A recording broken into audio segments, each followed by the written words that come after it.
વર્ષ 2016ના બહુચર્ચિત ઉના દલિત કાંડમાં વેળાવળ કોર્ટે આજે ઐતિહાસિક ચુકાદો સંભળાવ્યો છે। 42 આરોપીઓમાંથી 5 આરોપીઓને 5 વર્ષની સજા ફટકારવામાં આવી, જ્યારે 37 આરોપીઓને નિર્દોષ જાહેર કરાયા।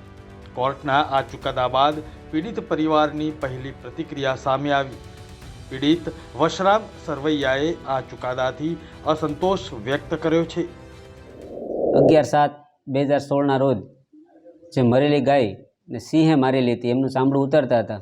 એ બાદ કહેવાતા લુખા આવારા તત્વો જે ગૌરક્ષકોના નામે અમારા ઉપર અત્યાચાર ગુજારેલો, એ ટોટલ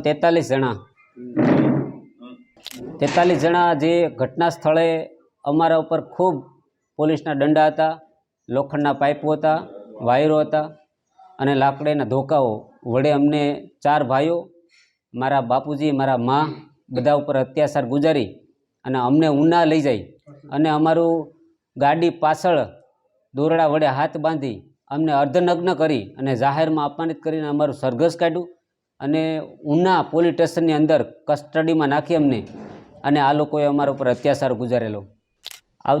ગઈકાલે વેરાવળ સેશન કોર્ટે જે ચુકાદો આપ્યો છે, 5 આરોપીને દોષિત જાહેર કર્યા છે અને 37ને નિર્દોષ જાહેર કર્યા છે। ખૂબ જ દુઃખદાયક આ જજમેન્ટ છે। આ જજમેન્ટથી અમારો પરિવાર કાલથી શોકમાં અને ભયભીતમાં છે।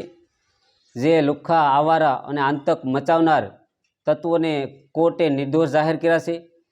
જો આવા આવારા તત્વોને કોર્ટ નિર્દોષ જાહેર કરતી હોય, અત્યાચાર ગુજારનારને કોર્ટ નિર્દોષ કરતી હોય, તો એમને કોર્ટમાંથી પૂરેપૂરું પ્રોત્સાહન મળ્યું છે।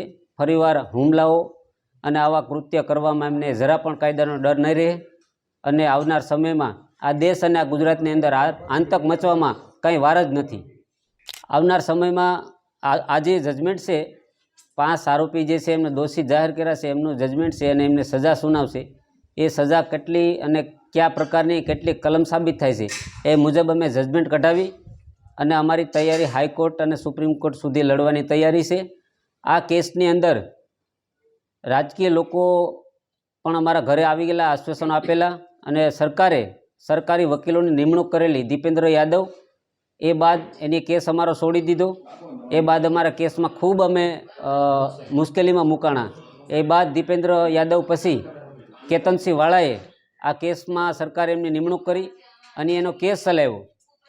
એ બાદ અમે એને મળેલા કે તમે અમારા કેસમાં નિમણૂક થયા છે, અમને ન્યાય અપાવો, અમારા ઉપર અત્યાચાર જે ગુજારો છે એમને સજા અપાવો, એવી રજૂઆત કરેલી।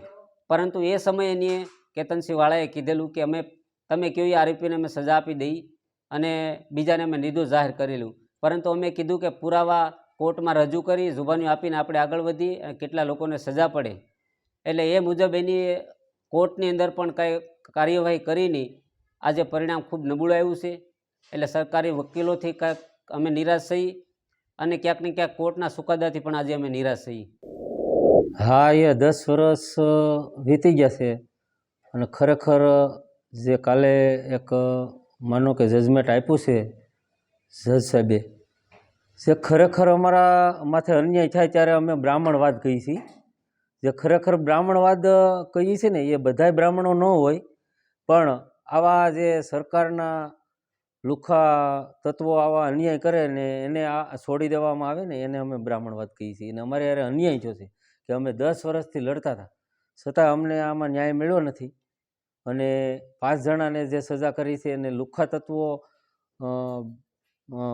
આમ ખુલ્લે જે લોકોની ઉપર અત્યાચાર કરતા હોય એને જો છોડી દેવામાં આવતા હોય તો અમારે કઈ ભયથી જીવવાનું નહીં। અમે અહીંયા ગયા નથી કે કાલે અમારી જે લાગણી દુભાણી છે અને ખરેખર અમારા સરકારી વકીલ છે, પહેલાં તો જૂનાગઢના જ વકીલનું કહું છું કે જે દીપેન્દ્ર યાદવ સાહેબે છે ને અમને બહુ હેરાન કર્યા છે।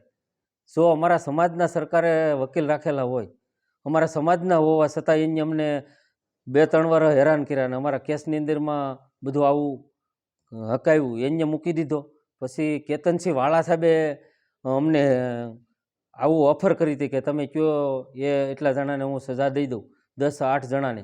તો 10 જણાને મેં સજાની ના પાડી, છતાં કાલે એ હાજર ન રહ્યા કેતનસિંહ વાળા અને સજા જે જજ સાહેબે આપી છે તો સરકારી વકીલને હાજર રહેવું જોઈએ. અમારી હારે એટલા વર્ષથી લડતા હતા અને ન રહ્યા હારે, અને ખરેખર એને અમને કીધું હતું કે ભાઈ હું કહું એ એટલા જણાને સજા અપાવી દઉં અને તમે માની જાઓ, તો અમે ન માન્યા.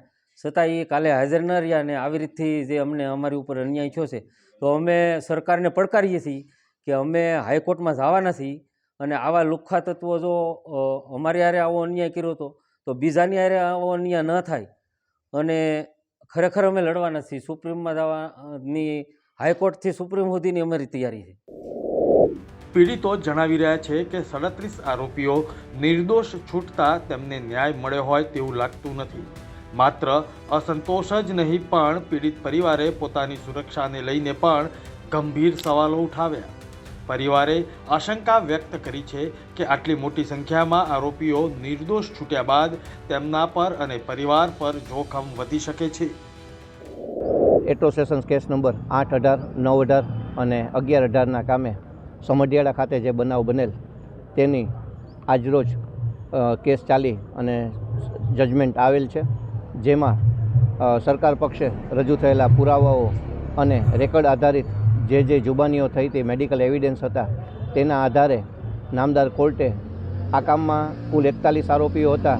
તે પૈકીના એક આરોપીનું ચાલુ ટ્રાયલ દરમિયાન દેહાવસાન થયેલ, એટલે 40 આરોપીઓ પૈકીના મુખ્યત્વે 5 આરોપીઓને આ કામમાં તકસીરવાન ઠેરવી અને જે તે કલમોમાં તેમને તકસીરવાન ઠેરવેલ છે તેમાં કાયદામાં નિયત થયેલી મેક્ઝિમમ સજા આજરોજ નામદાર કોર્ટે ફરમાવેલ છે, જેવી કે એટ્રોસિટીમાં 5 વર્ષ, તેમજ 324માં 3 વર્ષ, તેમજ અન્ય જે 342માં 1 વર્ષ અને 504માં 2 વર્ષ. આ તમામ સજાઓ એકી સાથે ભોગવવાની રહેશે. તેમજ જે કોર્ટમાં જે સજાઓ કોર્ટે આજનો ફરમાવેલી છે તેમાં આરોપીઓ જે સજાઓ ભોગવી લીધેલી છે તે મજરે આપવી તેવો પણ નામદાર જે પંડ્યા સાહેબ એ આદેશ કરેલ છે. અને આ રીતે ઉનાના આ કેસમાં આજરોજ સરકાર પક્ષે અમોને સ્પેશિયલ આદેશ કરી અને રોકવામાં આવેલ મોકલેલ તે કેસ માં ગઈકાલે પણ હર્ષ સંઘવી સાહેબ પૃચ્છા કરતા હતા અને આજરોજ એમાં સરકાર પક્ષે જે રજૂઆતો અને કેસ ચલાવી અને જજમેન્ટ આવી ગયેલ છે, જેથી લોકોને ન્યાય અને કાયદાના શાસન ઉપર અને વ્યવસ્થા ઉપર શ્રદ્ધા બેસેલ છે. આ બહુ ઘણા બધા પત્તા એટલે પેજીસનો ચુકાદો છે. આશરે 340 જેટલા પાનાઓ છે. હજી સંપૂર્ણ અભ્યાસ કરાયેલ નથી. બીજું, નામદાર કોર્ટે કોઈને પણ તકસીરવાન ઠેરવવા માટે જોઈતા જે ઇન્ગ્રીડિયન્ટ્સ છે કે એનું ઇન્વોલ્વમેન્ટ હોવું જોઈએ, રેકર્ડથી ફરિયાદી એને સમર્થન આપવું જોઈએ અને સાંયોગિક પુરાવાઓ પણ એને સમર્થન આપતા હોવા જોઈએ. આ તમામ નામદાર કોર્ટે જુબાની દેતી વખતે કેસમાં તકસીરવાન ઠેરવતી વખતે જોવાનું રહે છે. જે નામદાર કોર્ટેનું જે પણ ફાઇન્ડિંગ હશે તેનો અભ્યાસ કરી અને આગળની કાર્યવાહી સરકારની સૂચના મુજબ અમે કરશું. જે કલમો સરકાર પક્ષે અને ફરિયાદ પક્ષે સાબિત થઈ શકી છે તેમાં નામદાર કોર્ટે સજા ફરમાવેલ છે. અને બાકી તો મેં આપને પહેલાં પણ કીધું, ફરીથી જ કહું છું કે ચુકાદાનો સંપૂર્ણ અભ્યાસ કર્યા બાદ અને સરકાર પક્ષેથી મળેલી સૂચનાઓનો અમે અત્રેથી અમલ કરશું. ઓકે. ઉના તાલુકાના સમઢિયાળા ગામે 11/7/2016ના રોજ જે બનાવ બન્યો એના અનુસંધાને પોલીસ દ્વારા કુલ મળી અને 41 આરોપીઓની અટક કરવામાં આવેલ અને 2 બાળ ગુનેગારોની અટક કરવામાં આવેલ. જે અંગેનો કેસ ઉનાથી વેરાવળ કોર્ટમાં ટ્રાન્સફર થયેલ અને 2018માં ટ્રાન્સફર થયેલ અને જેના નંબર જે એટ્રો સેશન્સ કેસ નંબર 8/2018, 9/2018 અને 11/2018. તેમાં આરોપી તરફે જુદા જુદા વકીલો રોકાયેલા, જેમાં એક વિજયકુમારસિંહ માવદિયા, અશ્વિનભાઈ થાનકી, PM સિકોદરા સાહેબ, ત્યારબાદ આબિદભાઈ સુમરા, રીતેશભાઈ પંડ્યા વગેરે છે આરોપીઓ તરફે બચાવમાં રોકાયેલા હતા. આજરોજ નામદાર એડિશનલ ડિસ્ટ્રિક્ટ એન્ડ સેશન જજ શ્રી જે પંડ્યા સાહેબની કોર્ટ દ્વારા આ કામમાં 5 આરોપીઓ છે એને તકસીરવાન ઠરાવેલ, જેમાં રમેશ ભગવાન જાદવ, રાકેશ રસિકભાઈ પ્રમોદગીરી, બળવંતગીરી અને નાગજીભાઈ ડાયાભાઈ વાણિયા, જેમને આઈપીસી કલમ 323, 324માં 3 વર્ષ, 342માં 1 વર્ષ, 504માં 2 વર્ષ તથા એટ્રોસિટી એક્ટ મુજબના ગુનાના કામમાં 5 વર્ષની સજા ભોગવવામાં આવેલ અને 15,000 રૂપિયાનો દંડ અને દંડ ન ભરે તો 10 દિવસની સાદી કેદની સજાનો હુકમ કરવામાં આવેલ છે. આ કામમાં 5 આરોપીઓ જે છે એ 12/7/2016ના રોજથી કસ્ટડીમાં હતા અને મોર દેન 6 વર્ષની ઉપરનો સમય જે છે એ જ્યુડિશિયલ કસ્ટડીમાં ટ્રાયલ દરમિયાન રહેલા.